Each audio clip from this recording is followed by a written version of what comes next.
এক ইহুদি কিশোর বিষ্ণু ইসলামের খেদমত করতে, ইহুদি ছেলে আমার নবীর খেদমত করতো, তারা ছিল নবীর প্রতিবেশী। তো অনেকদিন হয় ইহুদি ছেলেটা আসে না।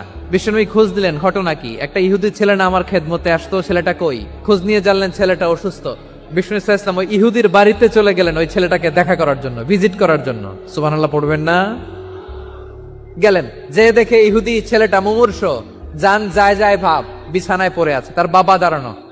বিশ্বনবী তার মাথার পাশে বসলেন, মাথায় হাত বুলিয়ে দিলেন, আর ছেলেটাকে বললেন, আসলিম, হে ইহুদি ছেলে, আসলিম, ইসলাম ধর্ম গ্রহণ করো। তো ছোট্ট ছেলে ভাবে আমরা ইহুদি, এখন ইসলাম ধর্ম গ্রহণ করলে আব্বা যদি বকা দেয়। ফানাযারা ইলা ওয়াজহি আবি, ছেলেটা তার বাবার চেহারার দিকে তাকালো, দেখি আব্বা কি কয়। আব্বা যদি বলে তাইলে ইসলাম ধর্ম গ্রহণ করব। ইহুদি ছেলেটা তার বাবার দিকে যখন তাকালো, ওর বাবা বলে, আতি আবুল কাসিম, আবুল কাসিম যা বলে তাই করো। আবুল কাসিম হচ্ছে বিষ্ণু ইসলামের একটা কুনিয়াত, উপনাম।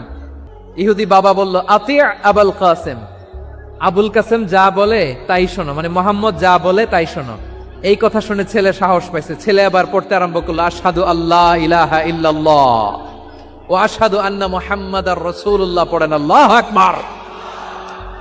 বিশ্বনবীর আহ্বান শুনে ওই আহ্বানে সাড়া দিয়ে ইহুদি ছেলে শাহাদা পড়ে মুসলমান হয়ে গেল। তার হৃদয়টারে ইমানের নূর দিয়ে আলোকিত করে দিল কে? প্রিয় ভাইরা, এবার রাসূল সাল্লাল্লাহু আলাইহি ওয়াসাল্লাম বের হয়ে আসলেন ঘর থেকে, আর বললেন, আলহামদুলিল্লাহিল্লাযী আনকাযাহু মিনান নার, প্রশংসা সে আল্লাহর, যে আল্লাহ জাহান্নামে চলে যাচ্ছিল প্রায় এমন একটা লোককে মুহূর্তের মধ্যে কালেমায়ে শাহাদাতের বদৌলতে জান্নাতি বানায় দিলেন। আওয়াজ করে পড়েন সুবহানাল্লাহ।